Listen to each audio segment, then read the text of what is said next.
రాష్ట్రంలో కూటమి ప్రభుత్వం అధికారంలోకి వచ్చాక ప్రజాస్వామ్య వ్యవస్థలు కుప్పకూలాయని, భావ వ్యక్తీకరణ స్వేచ్ఛ కరువైందని మాజీ మంత్రి కురసాల కన్నబాబు ధ్వజమెత్తారు.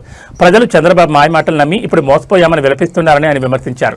సోషల్ మీడియా ఖాతాలను నియంత్రించడం, ప్రశ్నించే వారిపై అక్రమ కేసులు పెట్టడంపై ఆయన తీవ్ర ఆగ్రహం వ్యక్తం చేశారు. అధికార పార్టీకి పోలీసులు పూర్తిగా సరెండర్ అయ్యారని కన్నబాబు ఆరోపించారు. బాధితులను కాపాడాల్సిన వారే హింసిస్తున్నారని, సోషల్ మీడియా ఖాతాలను సస్పెండ్ చేయించడానికి పోలీసులు పనిచేయడం దురదృష్టకరమని అన్నారు. అమరావతి భవనాలకు అద్దాలు బిగించడానికి 2,500 కోట్ల రూపాయల ఖర్చుపై ప్రశ్నిస్తే ఆ వీడియోలను తొలగించాలని ఎక్స్కు పోలీసులు నోటీసులు ఇవ్వడం ఏంటని ప్రశ్నించారు. రాష్ట్రంలో అద్దాలు, అబద్దాల పాలన సాగుతుందని ఎద్దేవా చేశారు. ప్రధాని మోడీని కలిసినప్పుడు రాష్ట్రానికి రావాల్సిన కేంద్ర నిధులు, గ్రాంట్ల గురించి చంద్రబాబు ఎందుకు మాట్లాడలేదని ప్రశ్నించారు. వేల కోట్ల కేంద్ర గ్రాంట్లు మరిగిపోతున్నా ప్రభుత్వం పట్టించుకోవడం లేదని విమర్శించారు. ఆరోగ్యశ్రీలో వైద్యం ఆధారం లేదని, ఆసుపత్రుల్లో మందులు లేవని, ధాన్యం కొనుగోలు ప్రక్రియ అస్తవ్యస్తంగా మారిందని కన్నబాబు ఆరోపించారు. విద్య, వైద్యం, వ్యవసాయ రంగాలు పూర్తిగా కుంటుపడ్డాయని మండిపడ్డారు. మాజీ CM Jagan, PRO Srihari, party ప్రతినిధి నాగార్జున యాదవ్లను కేసులతో వేధిస్తున్నారని, ఇది కక్ష సాధింపు చర్యనని స్పష్టం చేశారు. ఎంతకాలం గ్లోబల్ ప్రచారం చేస్తారని, ప్రజాగ్రహం ఉవ్వెత్తున ఎగిసిపడే రోజు దగ్గరలోనే ఉందని కన్నబాబు హెచ్చరించారు. దానికి నోటీస్ ఇచ్చి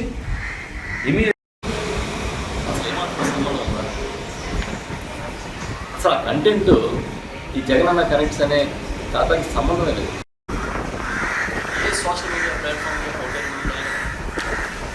అది వైఎస్ఆర్ పార్టీ అవ్వచ్చు, తెలుగుదేశం పార్టీ అవ్వచ్చు, లేదా ఎక్స్వైజెడ్ ఏ పార్టీ అవ్వచ్చు, అందరికీ ఒకే రూలు కాకుండా, అందరికీ ఒకే స్వేచ్ఛ కాకుండా మీరేమో అధికారిక హ్యాండిల్స్ నుంచి విడిగా మొదలు జరుగుతారు. మీ తెలుగుదేశం పార్టీ హ్యాండిల్స్ నుంచి, వేరే హ్యాండిల్స్ నుంచి విపరీతమైన విమర్శలు చేస్తారు. ఇక్కడికి వచ్చేటప్పటికి వైఎస్ఆర్ పార్టీకి సంబంధించిన సోషల్ మీడియాను నియంత్రించాలని ప్రయత్నం చేస్తాం. నియంత్రించడమే కాదు, అంతకు మించి బెదిరించాలని. ఈరోజు మన రాష్ట్రంలో పరిపాలన ఎలా ఉందో ఇంచుమించుగా గత 2 ఏళ్ల నుంచి, అంటే ఈ పార్టీ, ఈ కూటమి ప్రభుత్వం అధికారంలోకి వచ్చినప్పటి నుంచి ప్రతిరోజు ప్రజల కళ్ళ కట్టినట్టుగా కనిపిస్తాం.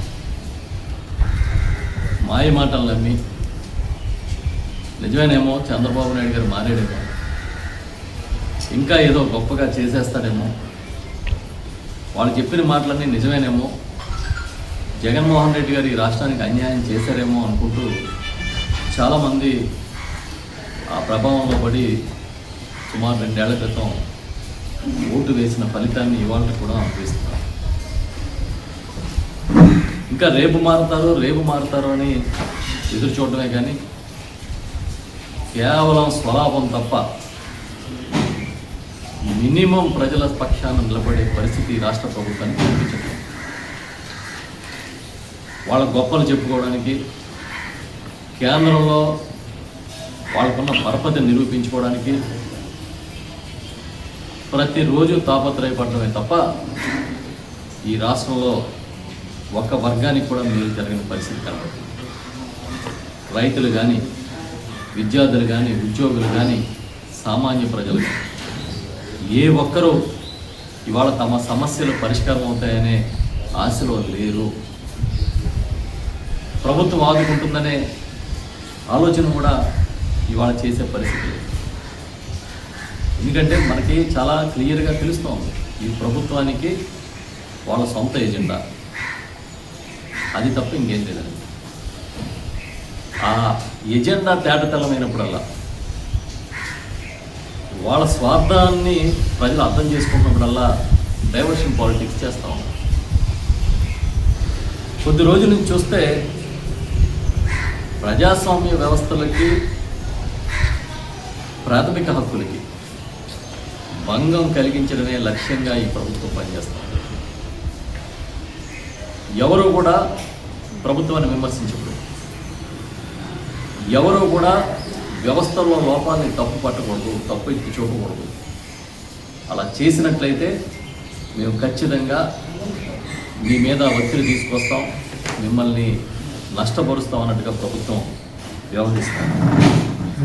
అసలు ప్రాథమిక హక్కుల్లో ఒకటైన భావ వ్యక్తీకరణ స్వేచ్ఛ అనేది ఈ రాష్ట్రంలో లేదు. గొంతు నొక్కి, గొంతు నులిమి పూర్తిగా భయపెట్టి ప్రభుత్వాన్ని లాగాలనే ప్రయత్నాన్ని చేస్తూ ఉన్నారు. వాళ్ళ అభిప్రాయాలు పౌరులు చెబితే కూడా తీవ్రమైన నేరాలుగా పరిగణించి వాళ్ళ మీద కేసులు పెడతా ఉన్నారు. ఇవాళ సోషల్ మీడియాకి ధీటుగా, మెయిన్ స్ట్రీమ్ మీడియాకి ధీటుగా, అంతకు మించి మెయిన్ స్ట్రీమ్ మీడియాకి ధీటుగా సోషల్ మీడియా ఎదిగింది.